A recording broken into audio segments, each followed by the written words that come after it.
Makinabang ka ba sa bagong senior pension? Mga kababayan, sandali lang. Kung ikaw o ang iyong mga magulang ay senior citizen, kailangan mong manood nito hanggang dulo dahil may malaking pagbabago na magaganap sa Enero hanggang Pebrero 26.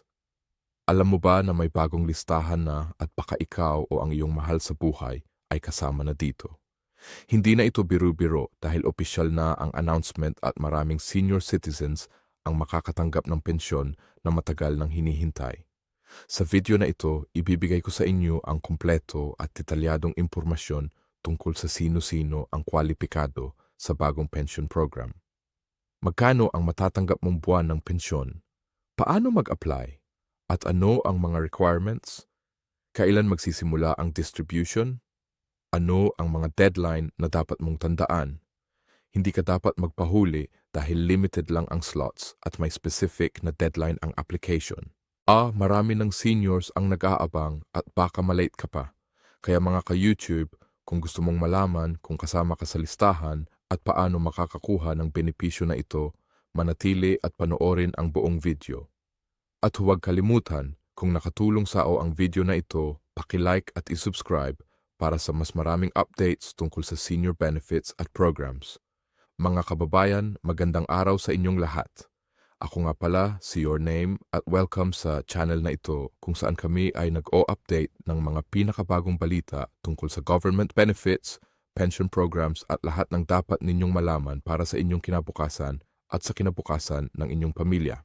At sa video na ito, talagang sobrang importante ang topic na ito dahil direktang nakakaapekto ito sa milyon-milyong senior citizens dito sa ating bansa.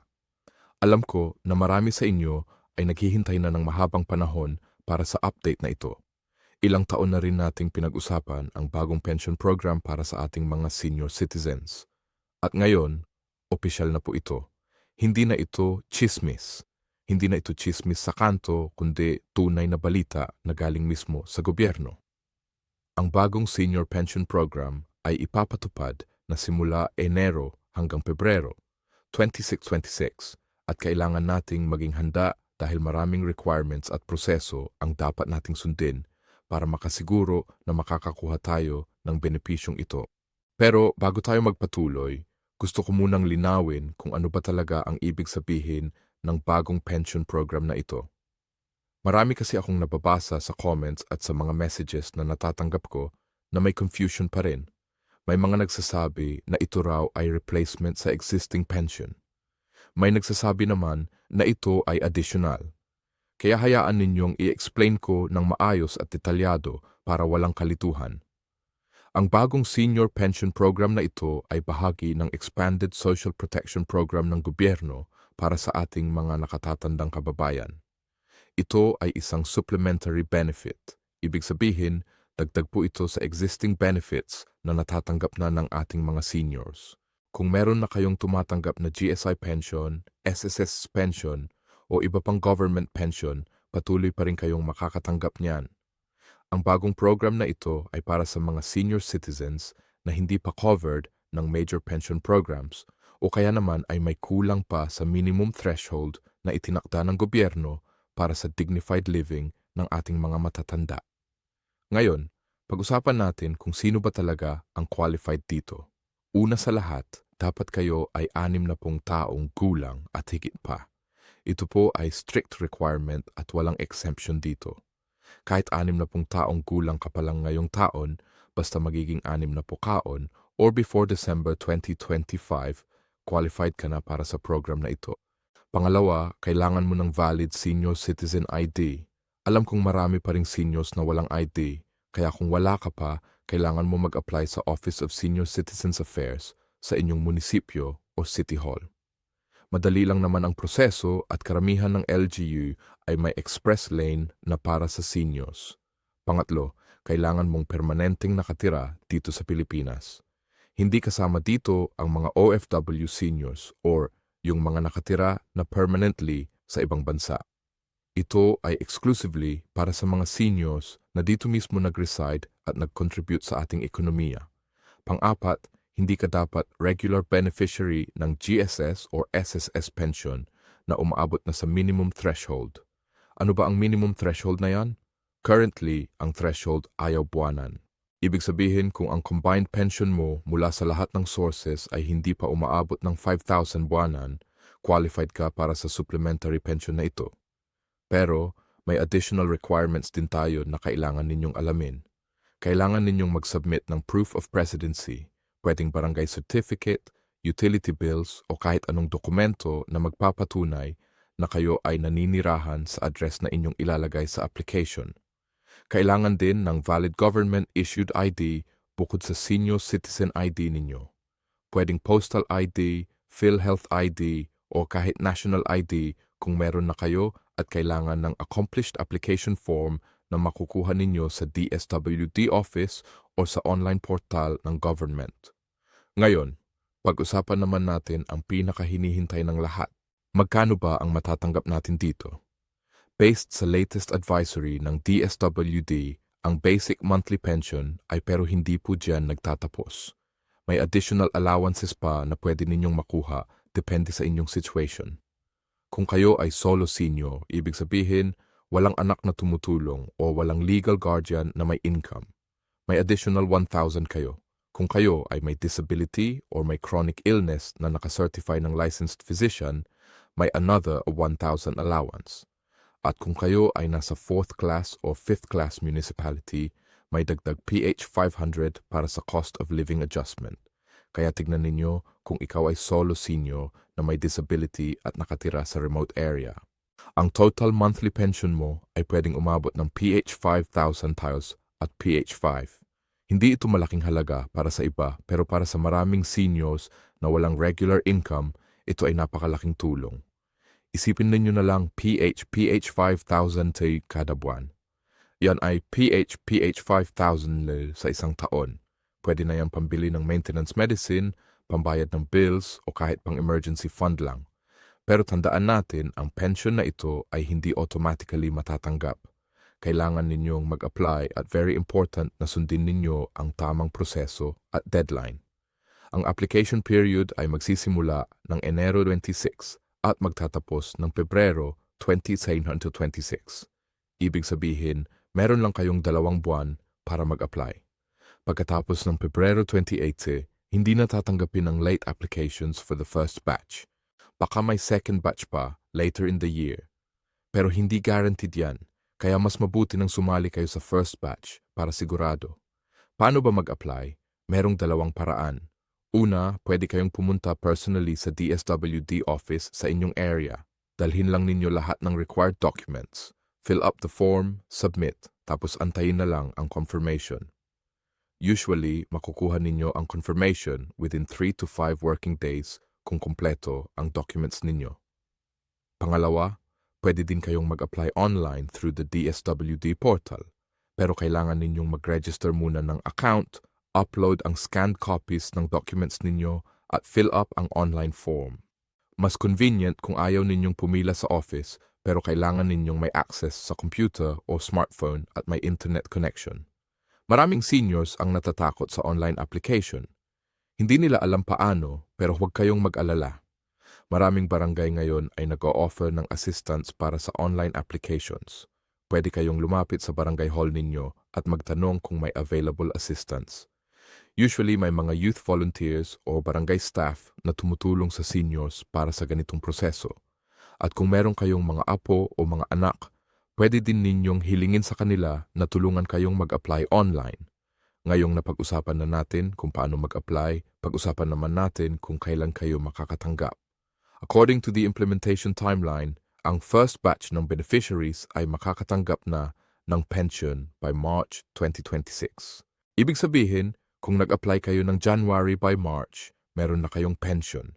Ang payout ay buwan-buwan at pwede ninyong piliin kung paano ninyo gusto matanggap. May 3 options kayo. Unang, direct deposit sa bank account ninyo.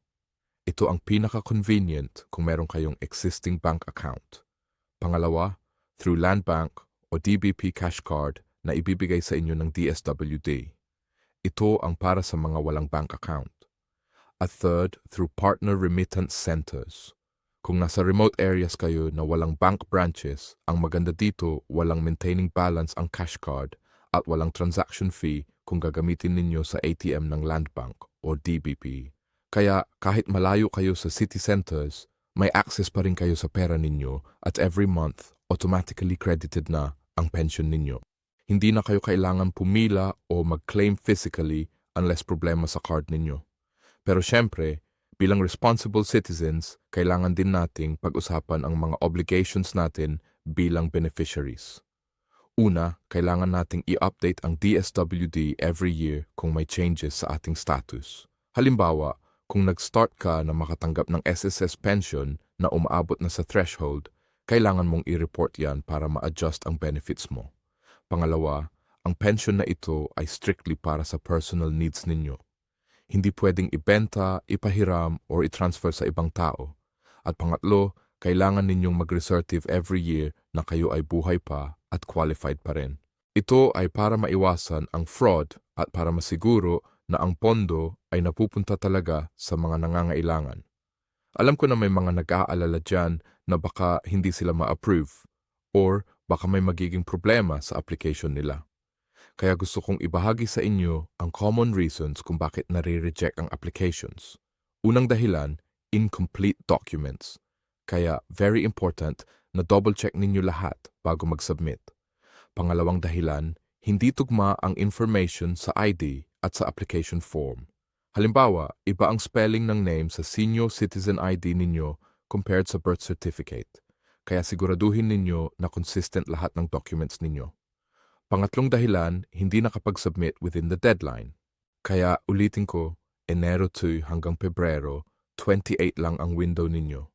At gusto ko ring i-address ang mga common questions na natatanggap ko. Una, pwede ba kayong mag-apply kung wala kayong birth certificate? Yes, pwede. May alternative documents na pwedeng gamitin like baptismal certificate o late registration of birth.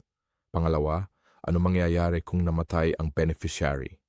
Ang pensyon ay automatic na ma-terminate pero may death benefit na one-time payment na ibibigay sa legal heirs. Pangatlo, pwede ba kayong mag-apply kung nasa ospital kayo or bedrid?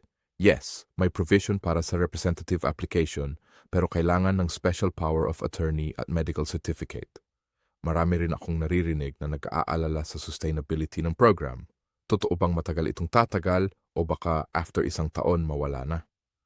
Based sa government statements, ito ay fully funded program na backed by national budget allocation. May med funds na specifically para dito at ang projection ay minimum of 5 years ang guaranteed implementation. At syempre, kung successful ang program at nakikita ng government na talagang may positive impact, malaki ang chance na ito ay maging permanent fixture ng social protection system natin. Gusto ko ring i-highlight na ito ay parte lang ng mas malaking social reform agenda ng government. Kasunod nito ay may mga planned programs din para sa persons with disabilities, para sa solo parents, at para sa indigenous peoples. Kaya nakikita natin na gradually nag-expand ang safety net ng government para sa vulnerable sectors. At ito ay magandang development dahil ibig sabihin, unti-unti nang nare-recognize ang importance ng social protection hindi lang para sa empleyado, kundi para sa lahat ng Pilipino. Para sa mga meron pang tanong or concerns, meron kayong pwedeng tawagan na hotline. Ang DSWD hotline ay available from 8 a.m. to 5 p.m. Monday to Friday. Mayon din silang email support at Facebook page kung saan kayo pwedeng mag-send ng messages at very responsive naman sila based sa feedback na natatanggap ko mula sa viewers. Usually, within 24 hours, may reply na kayo. Sa pagwawakas, gusto kong hikayatin kayong lahat na samantalahin itong opportunity. Hindi ito basta-basta benepisyo. Ito ay recognition ng government sa contributions ninyo sa society. Kayo ang bumuo ng Pilipinas na ating tinatahanan ngayon. Kayo ang nagtrabaho, nag-aral, nag-sacrifice para sa susunod na henerasyon. At ngayong senior citizens na kayo, deserve ninyo ng dignified life at security. Kaya mga ka-YouTube, kung kayo ay qualified, mag-apply na. Kung ang parents ninyo ay qualified, tulungan ninyo silang mag-apply. Kung may kakilala kayong senior na walang kamag-anak na tumutulong, i-share ninyo sa kanila ang video na ito. Let's help each other para walang maiwan sa programang ito. At huwag kalimutang mag-like ng video na ito, mag-subscribe sa channel at i-click ang notification bell para updated kayo sa latest news tungkol sa government programs at benefits. Maraming salamat sa pakikinig at hanggang sa muli, ingat tayong lahat. AM1